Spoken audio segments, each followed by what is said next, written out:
Selamat sore saudara-saudara. Ini mestinya minggu Advent ya. 2 minggu lagi kita merayakan Paskah. Harusnya itu biasanya kalau gereja-gereja, kalau bawakan firman, temanya harusnya tentang Paskah ya. Tapi hari ini saya bingung ya, saya mau ngomong apa ya, ngomong akhir zaman lagi. Mungkin Anda bingung, aduh gak bosen dah Her. Ya istri saya juga bilang gitu kemarin, gak bosen dah. Jadi nggak usah Anda. Jadi gini, oke, saya tahu nggak semuanya tertarik. Gini, ini firmannya saya buat nggak terlalu panjang. Tapi nanti sesudah kebaktian, nanti saya ada update tambahannya. Dan mungkin kalau ada yang mau tanya-tanya, bisa. Tapi kalau Anda ada keperluan, mau pulang dulu nggak apa-apa. Ya, oke. Ya, saya kasih judul, kita sudah sampai di mana? Ya, sekarang ini orang-orang kan tanya, oh ini akhir zaman ada perang gini. Ya, tapi kita ini sudah sampai di mana? Banyak yang tanya kepada saya. Ya toh. Dan saya juga nggak tahu. Ya toh. Nah, tapi mari kita pelajari apa katanya kitab suci, apa katanya Alkitab. Dan ini mestinya sudah pernah kita sempat bahas ya. 3 atau 4 tahun yang lalu di rumahnya Pastor Lili, waktu itu ada Pak Hermawan, ada Pak Dedi. Kita waktu itu masih belum COVID ya, jadi masih ada pemahaman Alkitab ya di rumahnya Pastor Lili. Nah, sekarang mari kita baca. Yang pertama, ya toh, kita baca dari kitab Wahyu, karena banyak yang tanya, apakah kita sekarang ini sudah sampai di penunggang kuda yang keberapa gitu ya. Nah, kita baca aja, jadi dari sini kita pahami, kita ini sudah ada di mana. Soalnya, kalau ibaratnya kita ini mau pergi, kita lihat peta, kan kita misalkan dari sini mau ke Galaxy Mall, kita lihat Google Map gitu ya. Oh, ini perjalanan naik ke viaduk, nanti kita sebelah kanan lihat rumah sakit Dr. Sutomo ya. Oh, berarti sampai sini, belum ke Galaxy Mall. Lurus lagi, nanti ada ini, ada apa? Jalan kembar besar, ya belok kanan. Oh ya, hampir sampai. Lurus lagi, belok kiri, loh, kok rumah makan Padang Sederhana? Oh, kebablas berarti, ya. Nah, dari situ kita tahu, oh kita posisinya di mana? Sama, kita lihat apa yang terjadi di sekeliling kita hari-hari ini, terus kita samakan dengan ayat Alkitab, sehingga kita tahu dengan presisi kita ini ada di mana.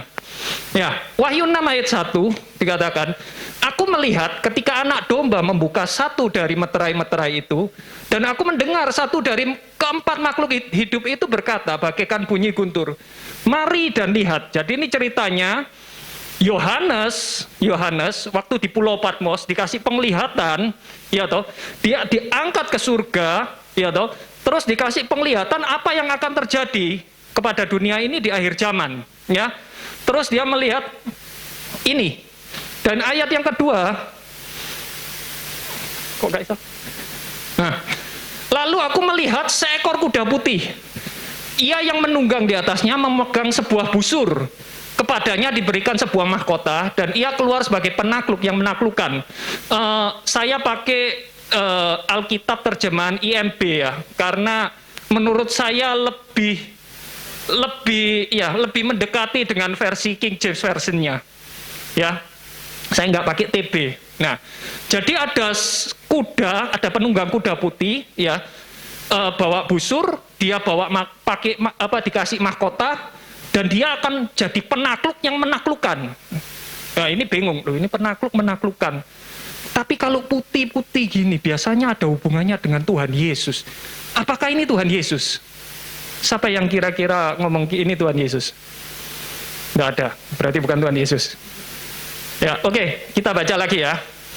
Dan berikutnya, ketika dia membuka meterai yang kedua, aku mendengar makhluk hidup kedua berkata, marilah dan lihatlah, maka keluarlah kuda lain yang berwarna merah api. Kepada dia yang menunggang di atasnya telah dikaruniakan untuk mengambil damai dari bumi, agar mereka saling membunuh. Kepadanya juga diberikan pedang yang besar. Wah, ini ngomong-ngomong tentang perang ya. apakah perang Ukraina yang terjadi hari ini ulahnya penunggang kuda kedua? Ya toh, kita berpikir, oh kita sudah sampai di sini, Her. Ini kita penunggang kedua, kuda kedua, ya. Nah, tapi mari kita baca pelan-pelan, ya toh. Kita renungi. Dikatakan dia dikasih karunia untuk mengambil damai dari bumi. Berarti sebelum dia keluar ada damai di bumi, betul ya? Ya. Menurut Anda, sejak zamannya Tuhan Yesus naik ke surga sampai sekarang, ada nggak damai di bumi? Nggak ada. Tidak pernah ada di bumi ini hari tanpa perang, betul ya? Berarti kita belum sampai di sini, betul ya? Ini belum. Berarti harus ada damai dulu. Baru damainya diambil oleh penunggang kuda kedua, betul ya? Nah, berarti penunggang kuda pertama ini, apakah kita di penunggang kuda pertama? Ya toh? Berarti penunggang kuda pertama ini dia yang kasih damai, betul ya? Paling nggak ada hubungannya dengan damai, karena dia keluar duluan, terus ada damai, baru damainya itu diambil oleh penunggang kuda kedua, betul ya? Logikanya seperti itu ya. Nah, berarti kalau dia kasih damai, apakah dia Tuhan Yesus? Nah, mari kita bandingkan. Di Wahyu 19 ada seorang yang nunggang kuda putih lagi, ya. Mari kita bandingkan apakah dia ini Tuhan Yesus atau bukan. Wahyu 19 dikatakan, aku melihat pintu sorga terbuka, ada seekor kuda putih dan yang menungganginya bernama yang setia dan yang benar. Ia menghakimi dan berperang dengan adil. Berarti dia ini nggak bawa damai, betul ya? Dia nggak bawa damai. Dia bawa penghakiman. Dia bawa perang, ya toh. Dan matanya bagaikan nyala api dan di atas kepalanya terdapat banyak mahkota. Ingat yang tadi mahkotanya berapa? 1. Ini mahkotanya banyak, ya. Berarti dari sini kayaknya bukan, kayaknya tidak sama. Dan padanya ada tertulis suatu nama yang tidak diketahui seorang pun kecuali ia sendiri. Dan ia memakai jubah yang telah dicelup dalam darah dan namanya ialah Firman Elohim. Kemungkinan besar ini Tuhan Yesus. Dan semua pasukan di surga mengikuti dia. Kalau pasukannya dari surga ngikutin dia, berarti dia pemiliknya surga, paling enggak penguasanya surga, betul ya? Mereka menunggang kuda putih dan memakai lenan halus yang putih bersih, dan dari mulutnya keluarlah sebilah pedang tajam. Tadi bawa apa? Busur. Ini bawa pedang. Jadi hampir dipastikan di yang pertama dan yang ini beda. Ya. Nah, siapa yang di 19 yang akan memukul segala bangsa? Ia menggembalakan mereka dengan gada besi dan ia akan memeras anggur dalam kilangan anggur, yaitu kegeraman murka Elohim yang maha kuasa. Dan pada jubahnya dan pada pahanya tertulis suatu nama, yaitu Raja segala raja dan Tuan di atas segala tuan. Berarti dipastikan yang di Wahyu 19 ini adalah Tuhan Yesus.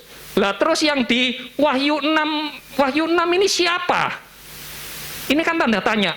Hampir mirip, sama-sama nunggang kuda putih, tapi senjatanya beda, sama-sama ada mahkota, tapi yang ini satu, yang itu banyak, sama-sama akan jadi pemenang, akan jadi penakluk. Ya. Nah, mari kita baca. Menurut Alkitab, siapa dia ini? Ya. Nah, kita pelajari dulu kata sebuah busur. Ini aneh. Dia bawa busur, tapi nggak bawa anak panah. Betul ya? Seakan-akan dia ini mau perang, tapi nggak bawa anak panah, cuman bawa busur aja. Aneh.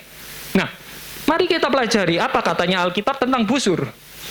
Kata busur pertama kali keluar itu ada di Kejadian 9, yaitu perjanjian antara Nuh dengan Tuhan. Sesudah Tuhan menghukum dunia dengan air bah, terus Tuhan buat perjanjian dengan Nuh.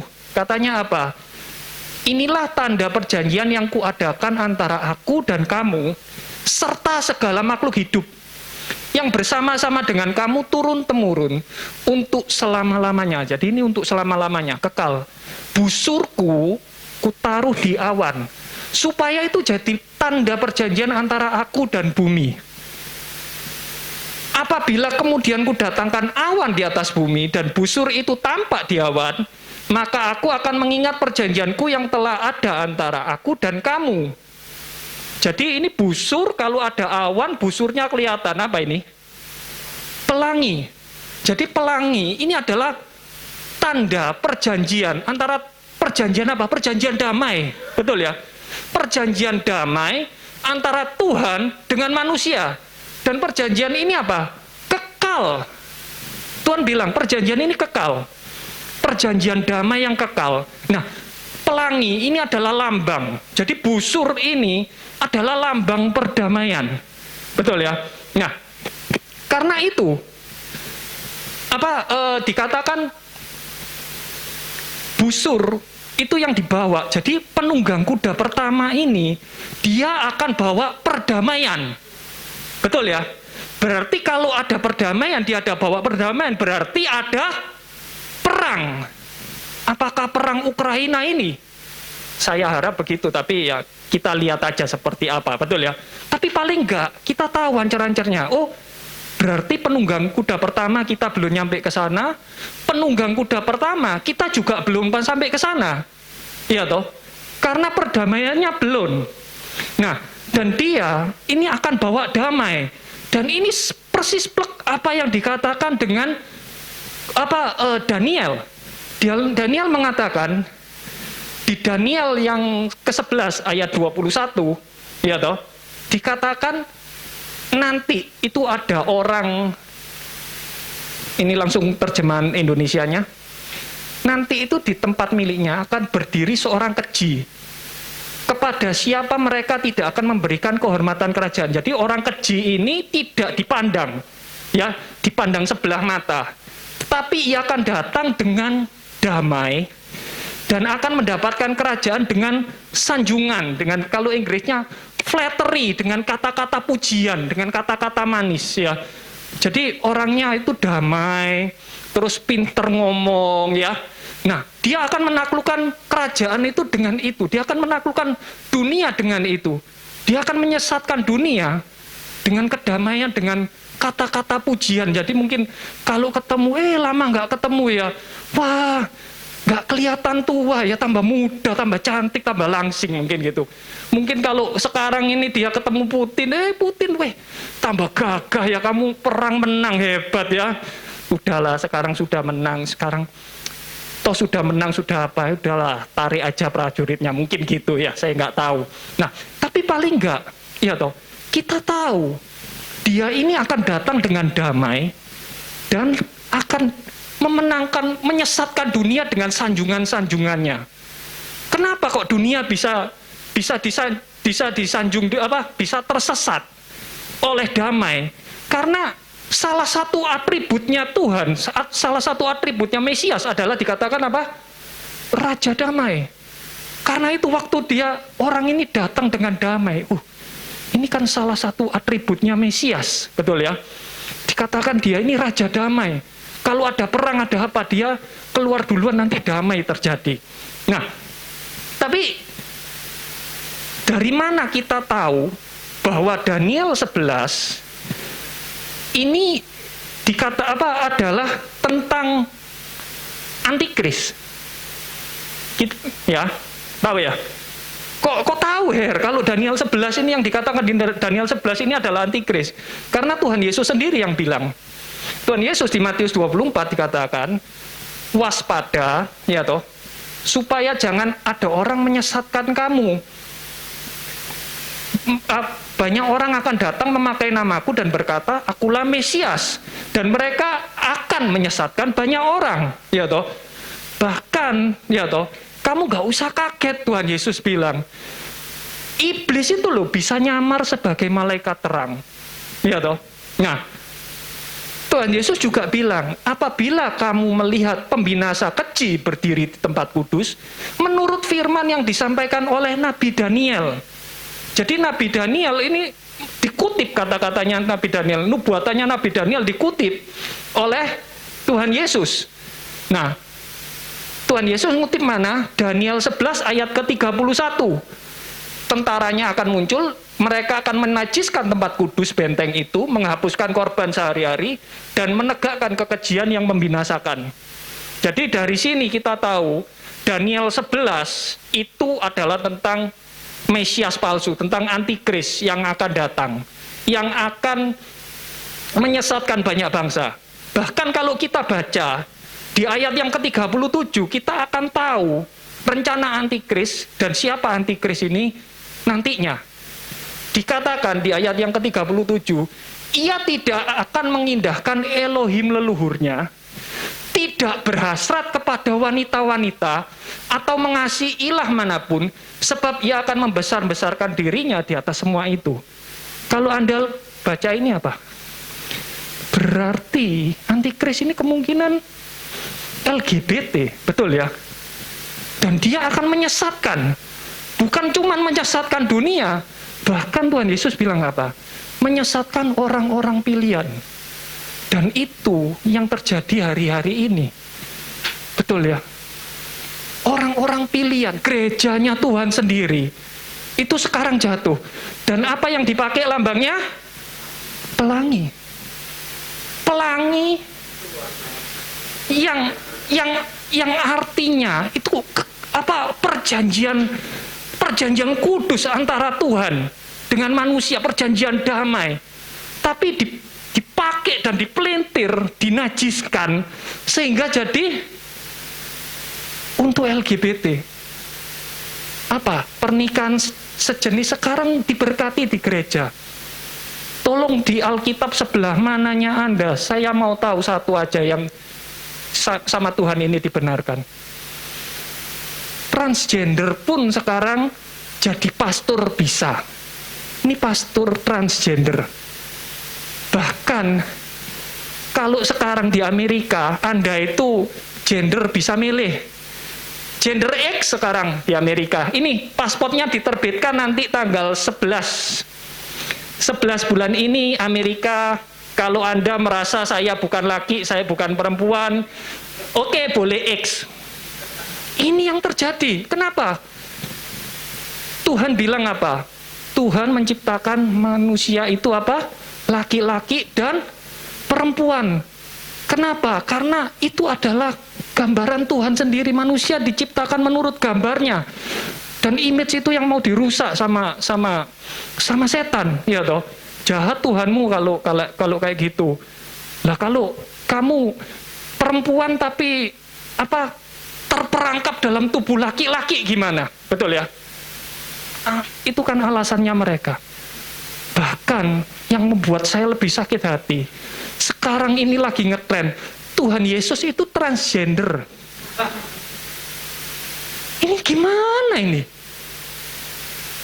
Yang buat siapa? German Bible Museum. Museum Alkitabnya Jerman. Membuat drama, digambarkan sekarang Tuhan Yesus itu transgender. Wow, gaul. Ya ini loh Tuhan yang benar itu kayak gini. Kalau laki atau perempuan itu berarti rasis, ya toh. Tuhan yang betul itu transgender. Selama 6 bulan. Enggak karu-karuan. Dan yang buat, dan alasannya dia apa? God is love. Ingat, iblis itu waktu mencobai Tuhan Yesus, iblis itu mengutip ayat Alkitab, betul ya? Dipelintirkan. Sama. Gereja yang ngawur-ngawur ini pakai ayat Alkitab yang dipelintirkan. God is love. Tuhan itu kasih. Kalau kamu itu kamu itu nggak bisa ngasihi, barang siapa tidak mengasihi, ia nggak kenal Elohim. Sebab Elohim itu kasih, betul ya? Alasannya gitu. Loh, kita ini salah apa? Kita ini cuma mengasihi, iya toh. Kamu itu loh yang homofobia ini.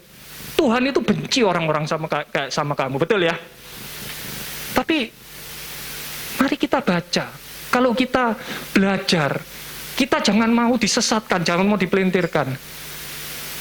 Kata asli yang dipakai, ya toh, adalah God is agape.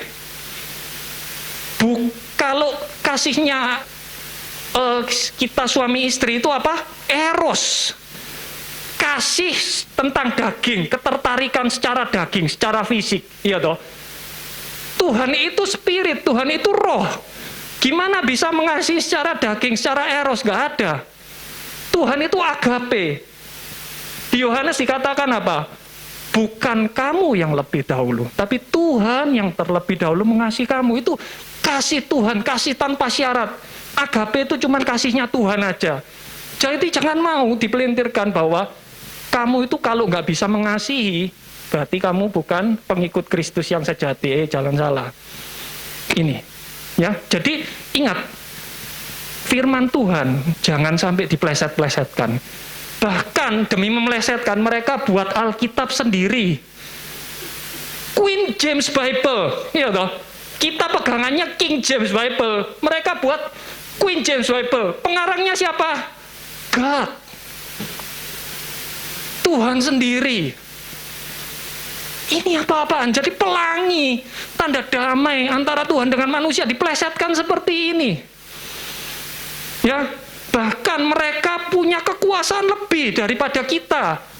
Ini ada orang, dia itu membakar bendera Pride itu ya, bendera pelanginya homo itu, di gereja LGBT, itu ada benderanya diambil sama dia, dibakar. Di penjara 15 tahun. 15 tahun hanya untuk membakar gereja. Oke lah, ya itu memang kejahatan. Oke, saya itu akui. Tapi kalau di sisi lain yang bakar mereka itu nggak ada sanksinya. Protest, burn Bible, American flag, extension rise in Portland.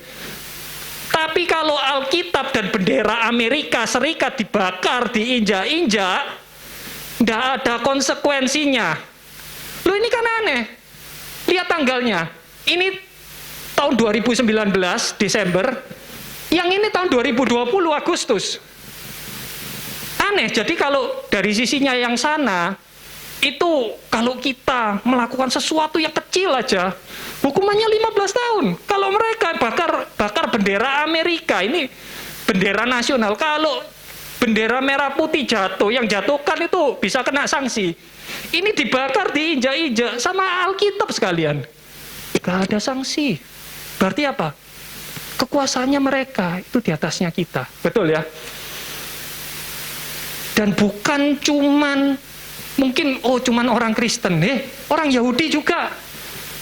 Ini Pride Parade. Ngerti ya? Orang homo-homo parade. Di mana? Yerusalem. Kita jangan ngomong Tel Aviv loh. Yerusalem. 10.000. Ini tahun 2019, berapa orang yang ditahan? 49 orang ditahan karena protes dengan parade ini. Di tahun 2021, ya toh, dilakukan lagi. Yang protes, yang ditahan berapa? Tinggal 2. Cuman 2 orang yang menentang.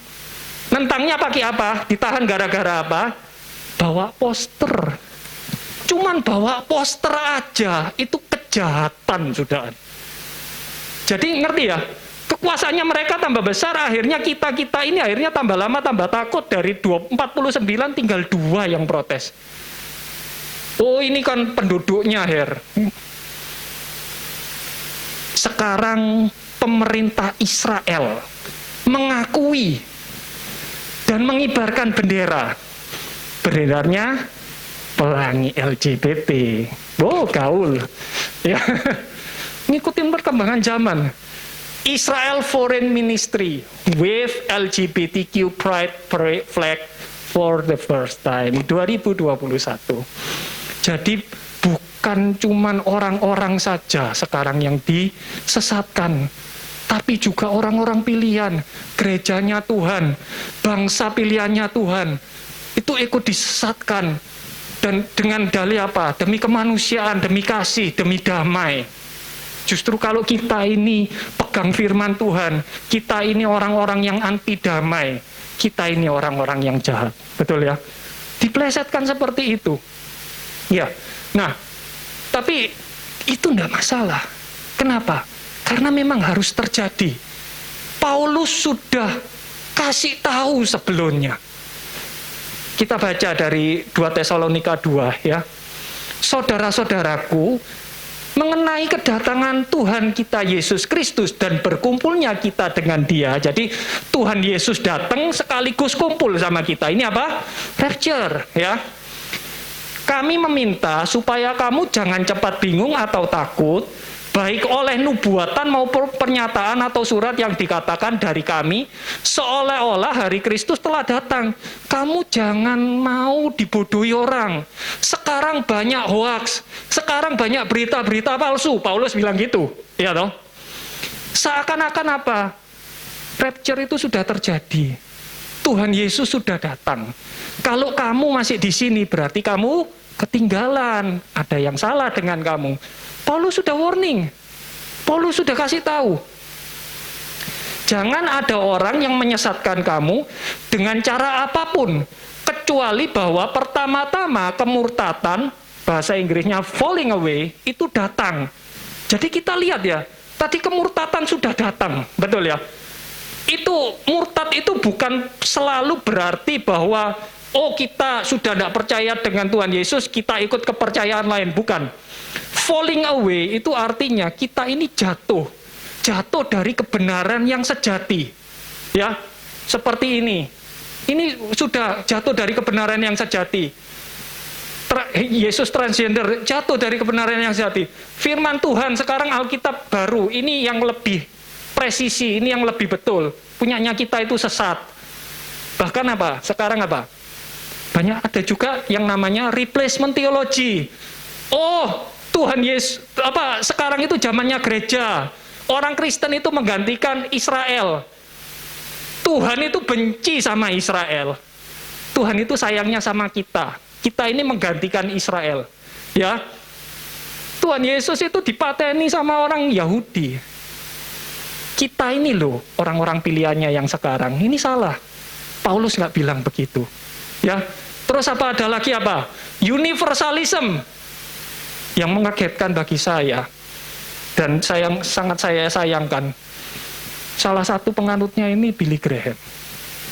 Billy Graham bilang apa? Apakah mereka berasal dari dunia Muslim, atau dunia Buddhis, atau dunia Kristen, atau dunia yang tidak percaya? Jadi orang-orang ateis, mereka adalah anggota tubuh Kristus, karena mereka telah dipanggil oleh Tuhan. Mereka bahkan mungkin tidak tahu nama Yesus, tetapi mereka tahu di dalam hati mereka bahwa mereka membutuhkan sesuatu yang tidak mereka miliki, dan mereka beralih ke satu-satunya cahaya yang mereka miliki, dan saya pikir mereka diselamatkan, dan mereka akan bersama kita di surga. Apakah firman Tuhan bilang begitu? Firman Tuhan nggak bilang begitu. Ini videonya. Out of the world for his name, whether they come from the Muslim world or the Buddhist world or the Christian world or the non-believing world, they are members of the body of Christ. Orang-orang ateis itu juga diselamatkan. They may not even know the name of Jesus, but they know in their heart that they need something that they don't have, and they turn to the only light that they have, and I think that they are saved and they're going to be with us in heaven. Mereka akan. I'm so to hear you say that. There's a wideness in God's dan mercy. Ini menyakitkan, menyedihkan. Kenapa? Karena di awal-awal dia nggak bilang begitu. Waktu dia awal karirnya, dia begitu berapi-api sama Tuhan. Coba. There is none other name under heaven. Gak ada nama lain di dunia ini. There is no other way except by the way of that cross. I want to tell you something. If there had been another way of kalau ada jalan lain, Jesus would have never died on the cross. Tuhan Yesus tidak perlu mati di kayu salib. On the night that he was betrayed, the night before he died, he knelt in the Garden of Gethsemane, and he said, if it be possible, let this cup pass from me. What was he praying? He was saying, oh God, if it is possible, kalau itu memungkinkan, untuk menyelamatkan If it is possible to save Bill and Jim and Susie and the human semua race, orang ini. if it is possible, any other way, if they can work their way, Kalau ada cara lain if untuk they can menyelamatkan buy their mereka. way to heaven, if there's any other way, oh God, spare me the cross tomorrow. Tolong gak usah The disalib. answer, as it were, came back from heaven. There is no other way. Dan surga bilang Man gak cannot be ada saved cara by lain. bread alone. Manusia tidak bisa Man diselamatkan cannot be oleh roti saved aja. by earning his way, by working his Gak way. bisa dengan But by perbuatan grace baik. saved through faith, and that not of yourselves. It's the gift of God, not of works, lest any man should boast.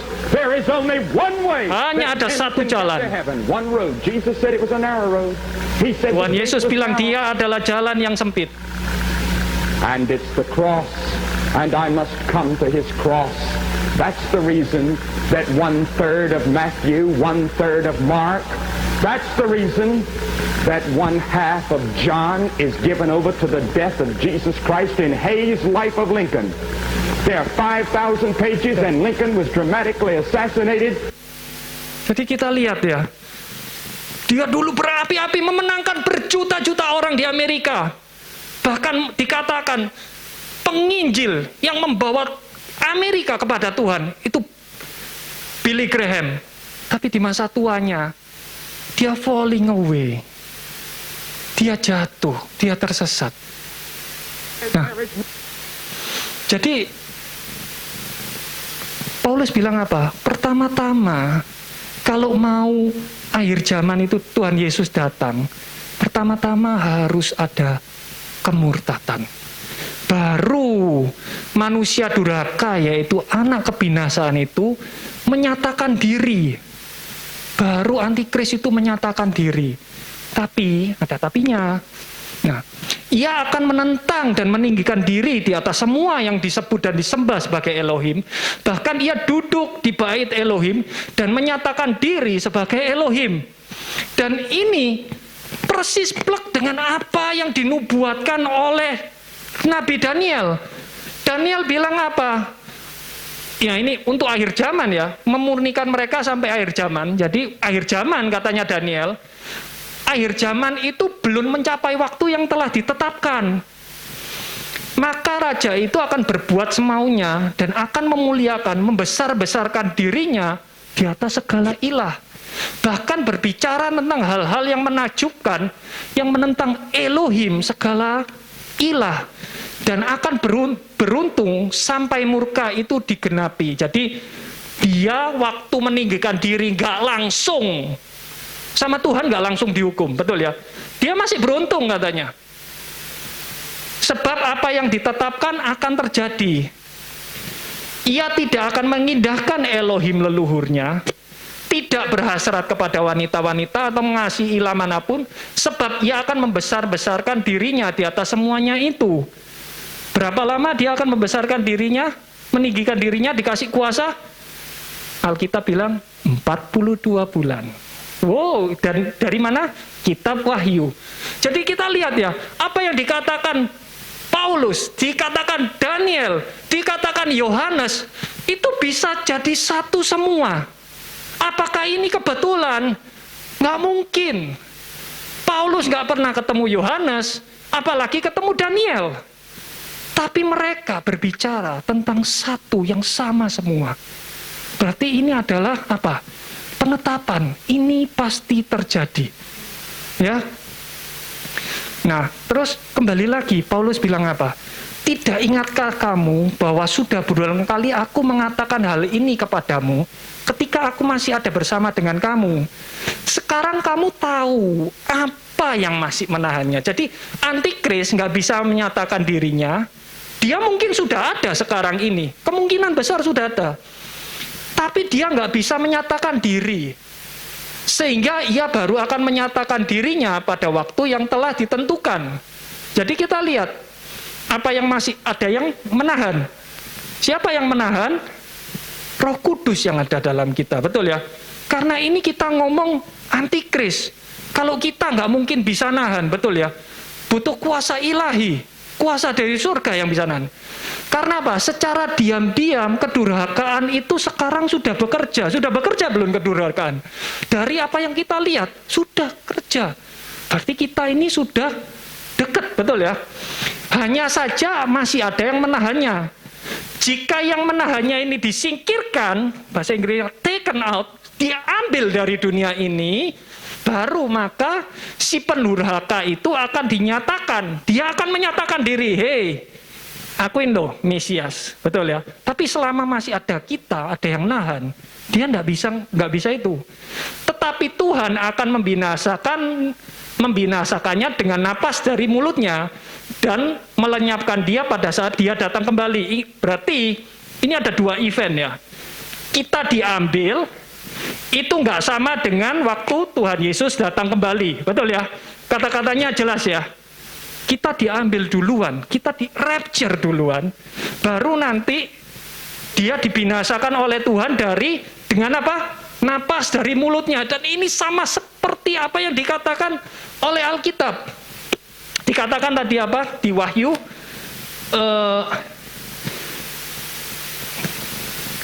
Tuhan apa? Dengan pedang dari mulutnya, betul ya? Tuhan Yesus Wahyu bilang Tuhan Yesus waktu datang itu pedang itu dari mulutnya keluar dan dia memukul bangsa-bangsa. Sesuai dengan apa yang dikatakan oleh Paulus. Oh, luar biasa. Tapi ada satu masalah, Her. Apa masalahnya? Rapture itu tidak ada. Ada berapa orang yang pernah dengar ini? Rapture itu nggak ada ya. Rapture itu doktrin ngawur, ya toh, doktrin sesat yang baru diperkenalkan pada abad 19 oleh orang yang namanya Darby. Rapture itu ajaran Barat, ngawur itu. Ya, ada berapa banyak yang pernah dengar seperti ini? Betul ya, gereja Ortodoks nggak percaya rapture, gereja Katolik nggak percaya rapture, Presbyterian nggak percaya rapture, ya toh. Nah terus yang betul yang mana? Ya toh. Saya juga waktu dengar itu saya juga down ya, ciut langsung, waduh iya. Kalau Profesor S3, teman saya soalnya S3 ya, ngomong seperti ini ya, keder juga ya. Kita ini kan nggak sekolah seminari ya. Dia yang sekolah seminari S3 lagi, lulusan Amerika lagi, yang ngomong. Aduh, hati saya nggak enak. Sampai saya belajar lagi, saya baca lagi. Ada nggak sih rapture ini? Iya toh. Dan saya nemu ini. Ini salah satu bapak gereja, namanya Irenaeus. Ya, pernah dengar ya, Irenaeus.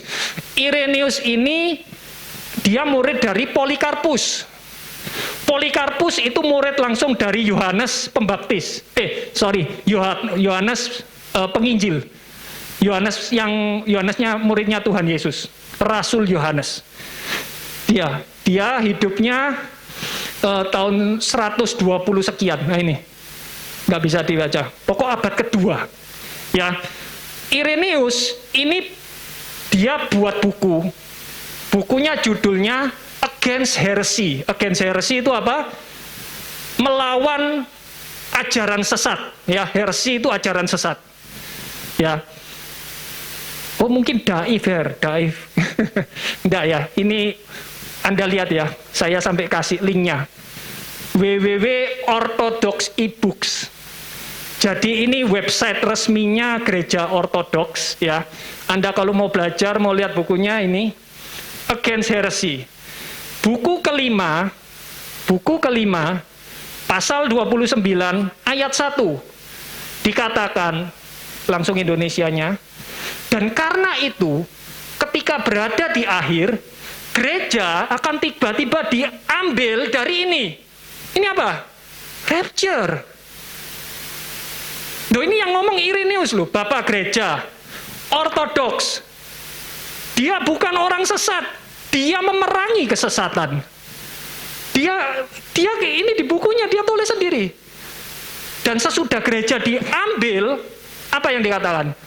Di sana akan terjadi kesengsaraan yang belum pernah terjadi sejak awal, juga tidak akan terjadi lagi. Karena ini adalah kontes terakhir dari orang benar, di mana mereka ketika mengatasi mereka dimahkotai dengan keabadian. Jadi dengan kata lain, Irenaeus mengatakan ada zamannya gereja dan gereja ini akan diambil. Sesudah itu baru terjadi masa tribulasi yang tidak pernah terjadi dulu atau yang akan datang. Sama persis apa yang dikatakan oleh Tuhan Yesus. Ya. Nah, tapi siapa yang ada dalam tribulasi? Dikatakan orang benar, bukan gereja. Anda kalau baca kitab Yohanes, kitab Wahyu 1-3, Anda akan baca semuanya itu tentang gereja. Untuk gereja di Philadelphia, gereja di Laodikia, gereja di mana? Gereja. Tetapi sesudah pasal keempat, Yohanes diangkat ke surga, kata-katanya beda jadi apa? Orang kudus. Jadi dengan kata lain, gereja sudah tidak ada. Kita ini sudah nggak ada. Kita sudah di rapture. Kita ini gerejanya Tuhan. Nanti yang mengalami masa aniaya itu namanya orang-orang kudus. Latter-day Saint. Kalau bahasa Inggrisnya ya. Jadi ini apa yang dikatakan oleh Irenaeus ini sama dengan apa yang gaya bahasanya yang dipakai oleh Yohanes di kitab Wahyu. Ya, jadi kita lihat ya, kita ini rapture ini bukan doktrin sesat, bukan doktrin yang ada tiba-tiba diajarkan oleh Barat, bukan. Sejak awal bapak-bapak gereja itu sudah mengajarkan, sudah mengakui. Cuman mungkin karena kok nggak datang-datang, akhirnya mungkin salah persepsi, salah penafsiran sehingga ditinggalkan. Betul ya? Mungkin ini menurut saya. Ya, nah dikatakan Tuhan membinasakan dia dengan napas dari mulutnya, sama dengan persis apa yang dikatakan oleh Wahyu. Dari mulutnya keluarlah sebilah pedang tajam. Alkitab bilang apa? Firman itu adalah apa? Pedang. Firman Tuhan itu senjata. Bersenjatakan firman Tuhan.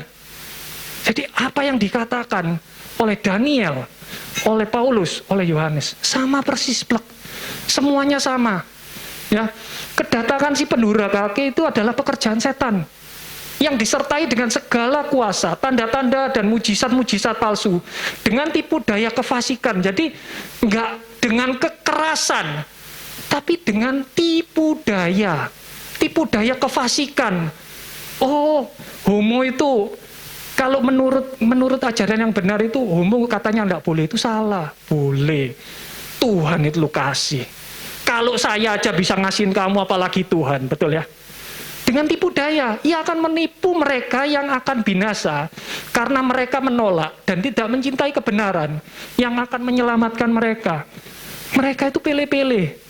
Oh, kalau pergi ke gereja ini dapatnya ini. Kalau sini lebih cocok ini. Jadi pergi kita ke gereja baca firman itu cocok-cocokan. Bukan karena kebenaran, betul ya? Bukan karena kebenaran yang akan membawa pada keselamatan, bukan. Karena itu, nah ini, Elohim akan membiarkan mereka tersesat. Sama Tuhan dibiarkan tersesat. Kenapa? Ada free will. Sehingga mereka percaya pada kebohongan, supaya mereka yang menyukai kejahatan dan tidak percaya kepada kebenaran akan dihukum. Jadi kalau kamu tidak mau percaya, Tuhan itu nggak akan maksa. Mau tersesat, silakan. Ya toh.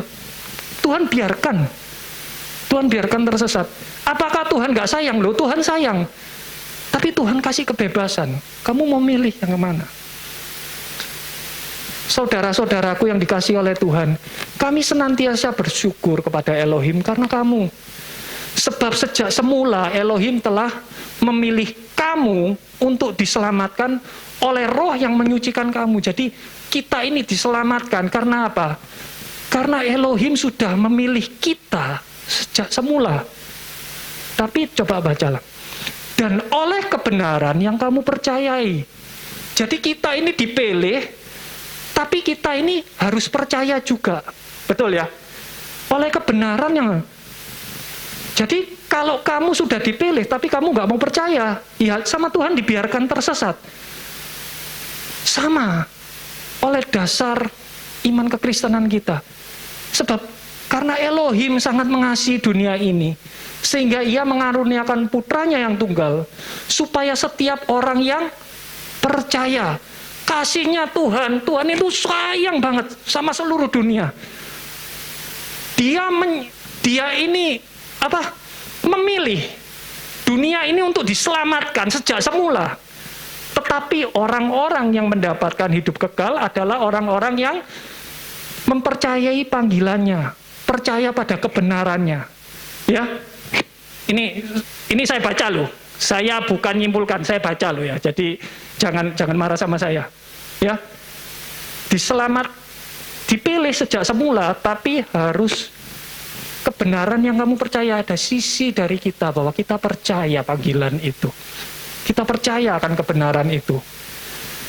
Untuk itu dia telah memanggil kamu melalui Injil yang kami beritakan, supaya kamu beroleh kemuliaan Yesus Kristus, Tuhan kita. Karena itu saudara-saudara, berdirilah teguh, berpeganglah pada ajaran-ajaran yang kami berikan kepadamu, baik secara lisan maupun tertulis. Tuhan kita Yesus Kristus dan Elohim Bapa kita yang telah mengasihi kita karena anugerahnya memberi kita penghiburan kekal serta pengharapan yang indah, kiranya menghibur hatimu dan meneguhkan kamu dalam segala perkataan dan perbuatan baik. Jadi kita ini dikasihi, kita ini dikasih anugerah, dikasih penghiburan kekal. Supaya apa? Supaya kita ini berbuah dalam perkataan dan perbuatan baik. Jadi kalau kita ini ada perubahan, kita ini melakukan perbuatan baik, kita bicaranya itu tiba-tiba dulu kalau ngomongnya itu nggak karu-karuan, sekarang ngomongnya itu baik-baik. Itu bukan karena kamu, tapi karena apa? Kasihnya Tuhan. Itu wujud tanda bahwa kita ini dikasih oleh Tuhan, kita ini dianugerahi oleh Tuhan, kita ini punya penghiburan yang kekal dari Tuhan. Karena itu kita punya perbuatan baik, kita ini berbuah. Bukan karena dari diri kita sendiri. Kalau dari diri kita sendiri, kita ini nggak ada yang baik. Firman Tuhan bilang gitu.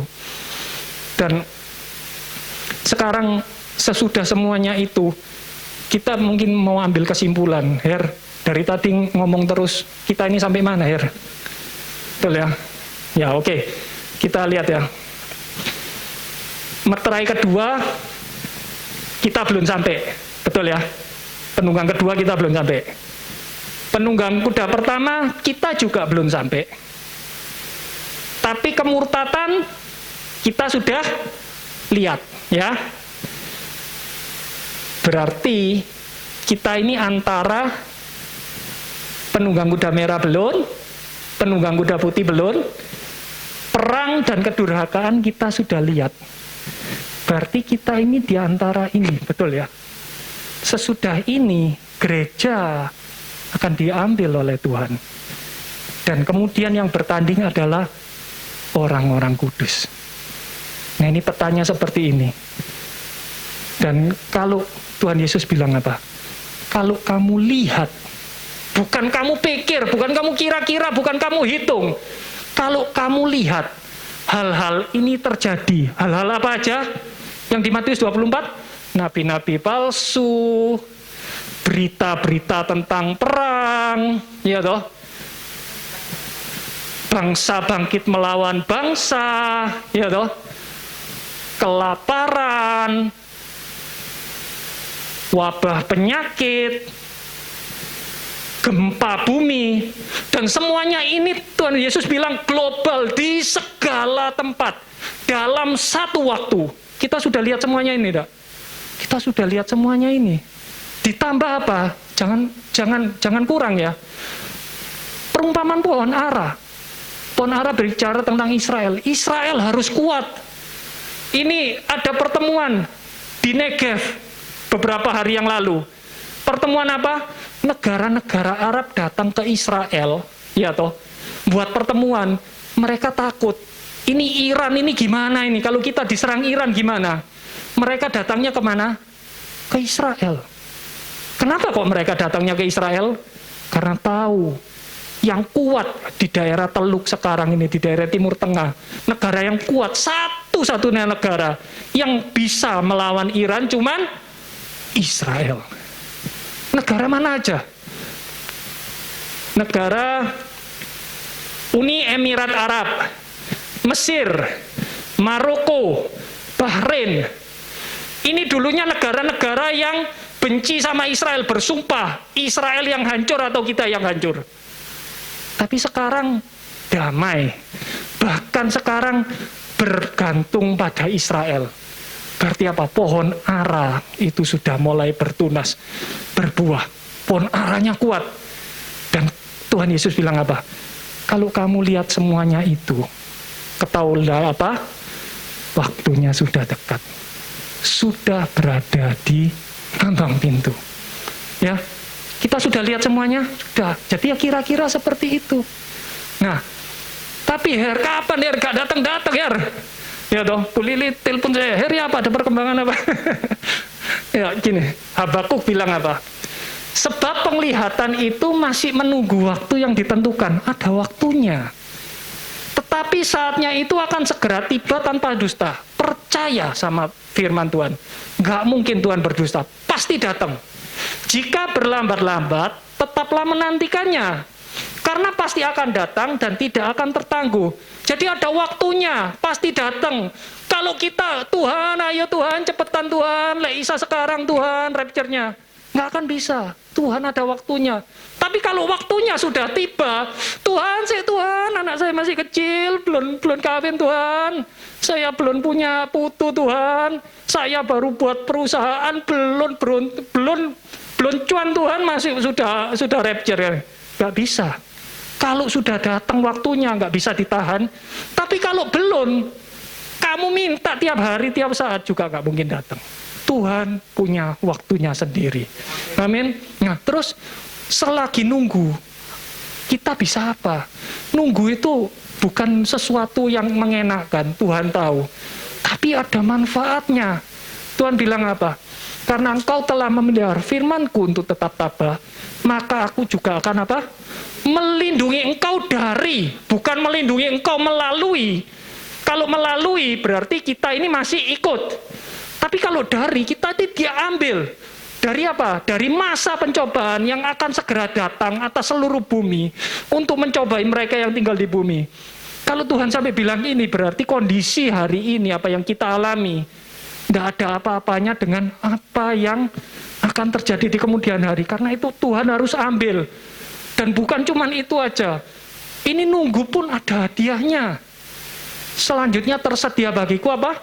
Mahkota kebenaran, crown of righteousness, yang akan diberikan kepadaku oleh Tuhan, hakim yang adil pada harinya, dan bukan hanya kepadaku, melainkan juga kepada semua orang yang merindukan kedatangannya.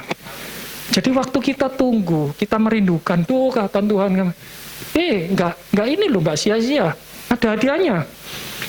Dan kalau Anda daripada nunggu diem aja, masih ada 4 mahkota lagi. Kalau mau, ayo sama-sama bekerja di ladangnya Tuhan. Tidak sia-sia. Masih ada mahkota yang tidak fana yang menunggu kita kalau kita mau. Ada mahkota sukacita. Ada lagi mahkota kemuliaan. Dan yang terakhir ada mahkota kehidupan. Jadi kita ini, kita sudah tahu. Kita ini sudah dikit banget gitu loh. Pastinya kapan? Nggak tahu. Tapi kalau kita lihat tanda-tandanya semuanya ini, kita tahu nggak akan lama lagi. Amin. Dan selagi kita nunggu nggak sia-sia. Ada mahkota menanti kita. Dan kalau kita mau lebih harta yang di surga, ayo kerja di ladangnya Tuhan. Ya toh, cari jiwa. Nanti kita dapat tambahan mahkota. Amin.